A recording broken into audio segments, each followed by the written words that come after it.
today's lesson, we'll be discussing frustrum. This is the shape of frustrum. You can see that frustrum looks like a bucket. Let's assume I turn this in this way. That is, here becomes the upper part, where here becomes the down part. You can see that it is a bucket. With this, I can form a conic shape by extending this, right? There are some things that we need to know so that we can flow with this lesson. Remember that from our lesson on measuration, we established that area of a sector is equal to the curved surface area of a cone. It means that the curved surface area of a cone is equal to pi RL. And the volume of a cone is the same as what? Pi r squared h divided by 3. With all this being said, let's kick off. The question says that a frustrum has diameter of 21 centimeter at one end and 14 centimeter at the other end. If its slant side is 30 cm, calculate its curved surface area. In this case, let's sketch the frustrum. Now let's assume this is the frustrum. It means that here with the smaller circular base will be the one with the small diameter. So from here to here is 14, right? Then it means that from the center, let's assume the center is here. From this center, it means that here is what? 7 cm. So if from here to here is 21, it means that from the center here, so this place will be 10.5 cm. Now, let's form a cone from this. If we complete it in this form, we have formed a cone, right? So in this case now we have smaller cone and we have what? A bigger cone. Let's go. If we can trace the height of the cone, so remember that we were told that the slant side of the frustrum is 30 cm. This is our frustrum, right? It means that here is 30 cm. We were the one that enclosed this side, so it means we don't know where here is. Let's label it XCM. Now, using our idea about similar shape, we can say that if we label here A, and label here B, and label here, okay, let's label here A, label here B, label here C, and here D. That is this place D. Now we can say that using our idea about similar shape, that this length DA divided by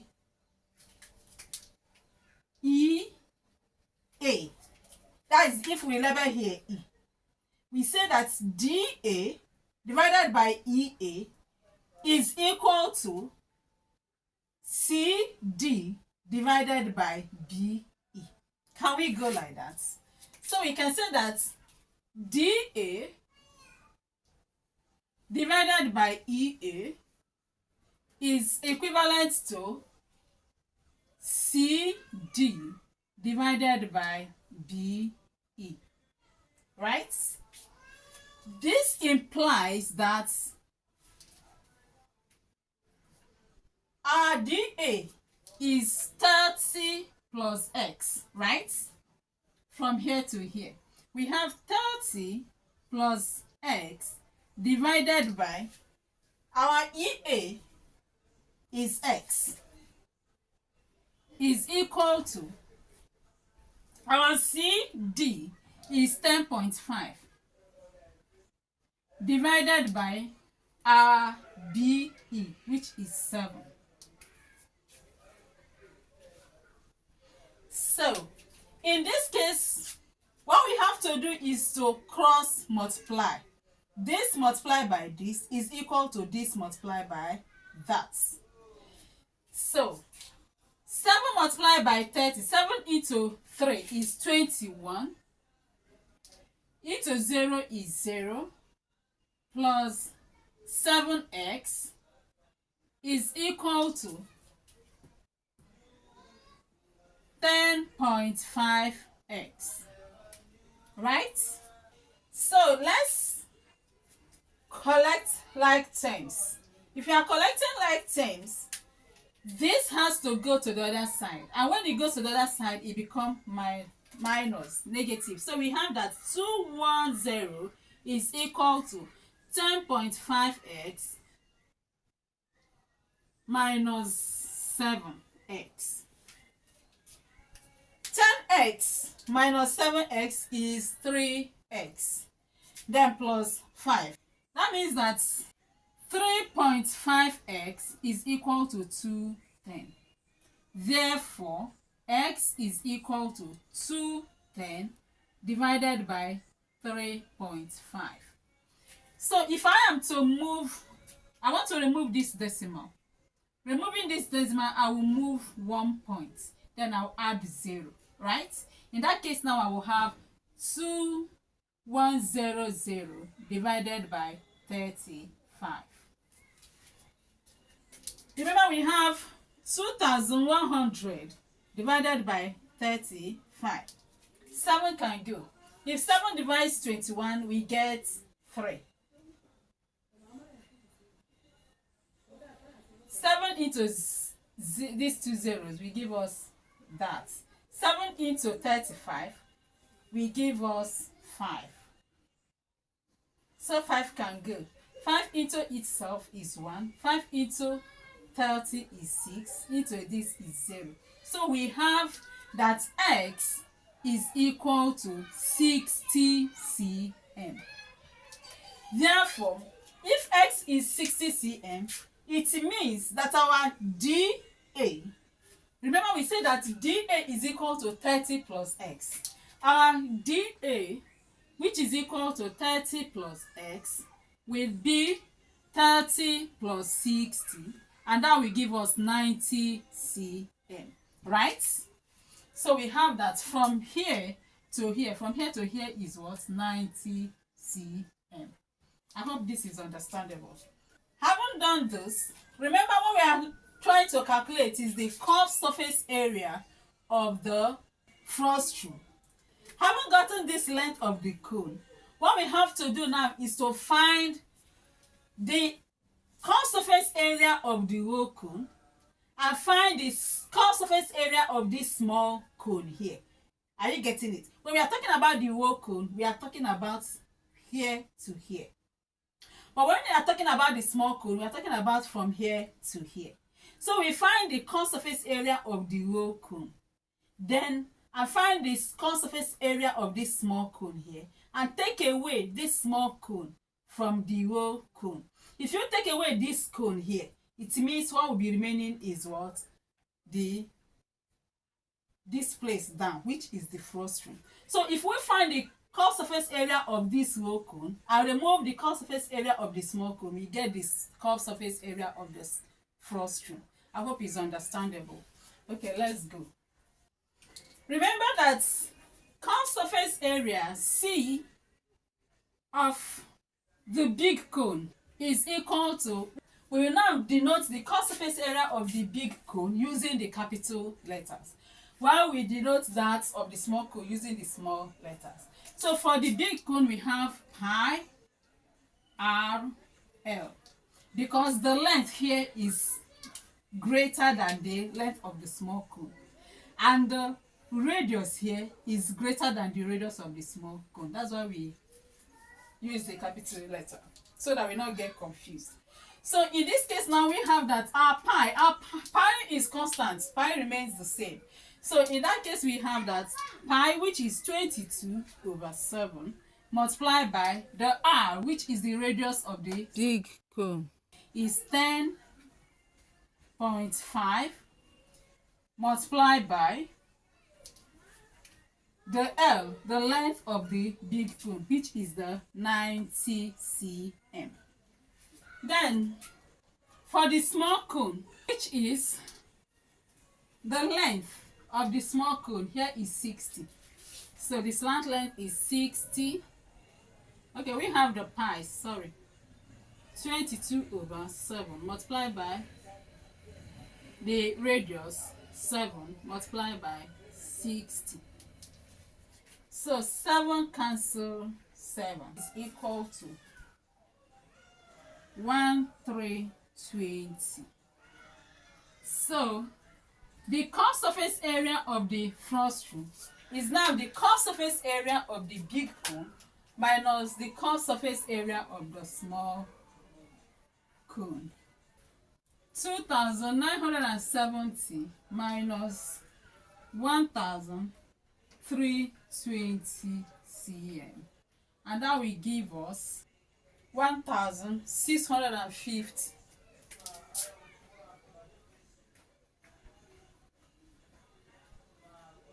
So this is the curved surface area of the frustrum. The second question says that a bucket in form of frustrum has radius 12 cm at one end and 9 cm at the other end. If it is 7 cm deep, if it is 7 cm deep, calculate its capacity. Okay, let's picture the bucket. He said is in form of frustrum. This is the bucket. And the 12 cm of radius will be the circular base, the biggest circular base of the bucket. You know, the upper part normally is wider than the down part. So it means that here should be 12 cm of radius. Then the bottom of the bucket becomes the 9 cm radius. Then the height, because he talked about it being 7 cm deep, that means from the up part of the bucket, so the bottom part of the bucket is 7 cm. In that case, on our own, we can extend this bucket in this way to form a cone, right? So in that case, we extend also here. That means that here we don't know what here is. Let's label here X. So with the idea of our similar shape, we can kick off. Let's do our labeling first. Let's label here A, label here B, label here C, label here D, and label here E. So we have that AC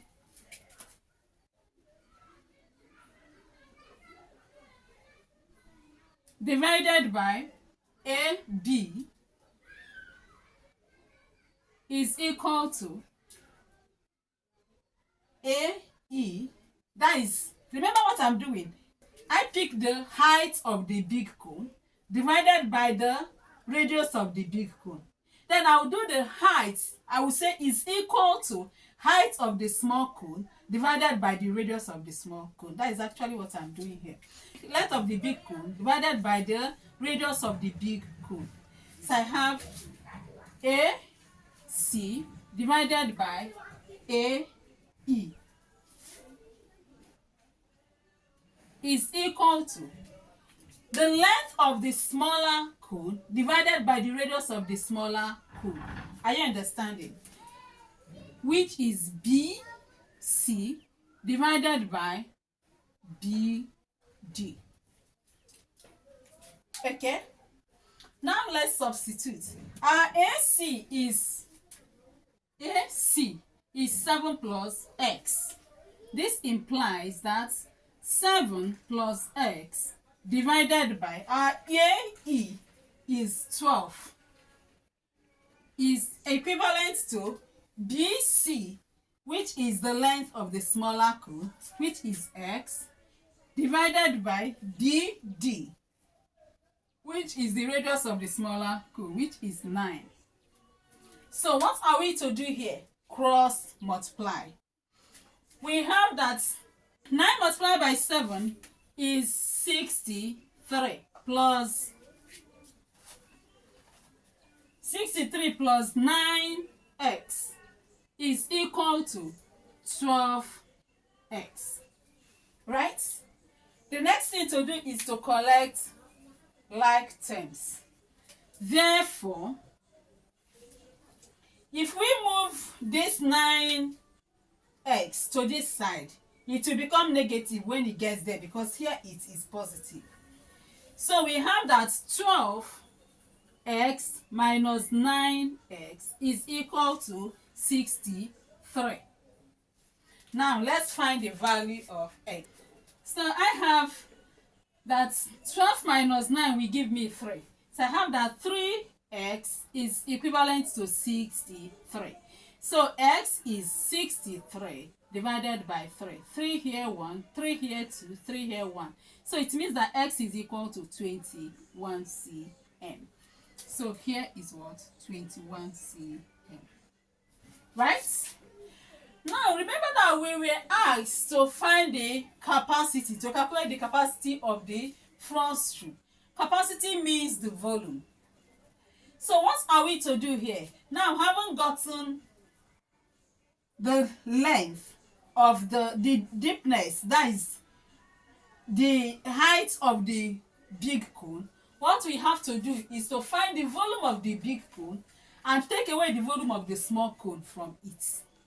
Find the volume of the big cone, find the volume of the small cone, and take away the volume of the small cone from the volume of the big cone, so that we will get the volume of the frustrum. This is the big cone, right? If you take away this small cone from it, what will be remaining is your frustrum now. So let's go. Remember that the volume of cone is equal to 1 over 3 pi r squared h.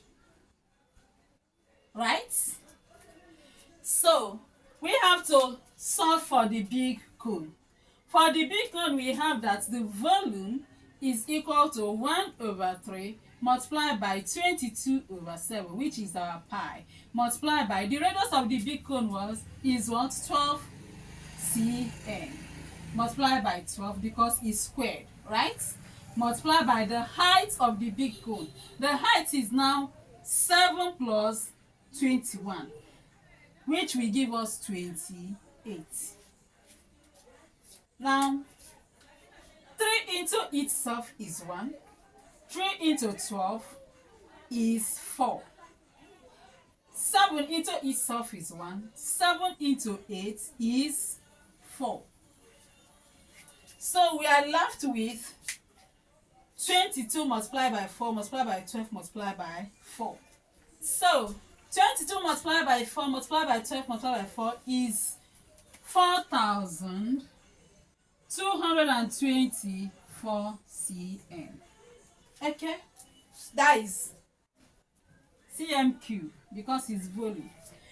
Now the next is to find the volume of the small cone, which is 1/3 pi r squared h. 1/3 multiplied by our pi is 22 divided by 7, and the radius of the small cone is 9 cm. Since it's squared, we have 9 multiplied by 9 multiplied by the height of the small cone, which is 21. So when we carry out the division, we have that 3 divided itself will give us 1. 3 into 21 will give us 7. Then we have 7 into itself 1. 7 into 7 1. So we have 22 multiplied by 81, because 9 multiplied by 9 is 81. 22 multiplied by 81 will give us 1,782 cubic centimeters, since it's in volume. So the next thing is to take away the volume of the small cone from the volume of the big cone. So the volume of the big cone is this 4,224. Taking away the volume of the small cone, which is 1,782 from it, we get 2,442 cubic centimeter, which is the volume of our frustrum, the capacity of our frustrum. So at those points, I can say thank you for listening. See you in the next class. But don't forget to go to the activity section and carry out activities there. Thank you. Bye.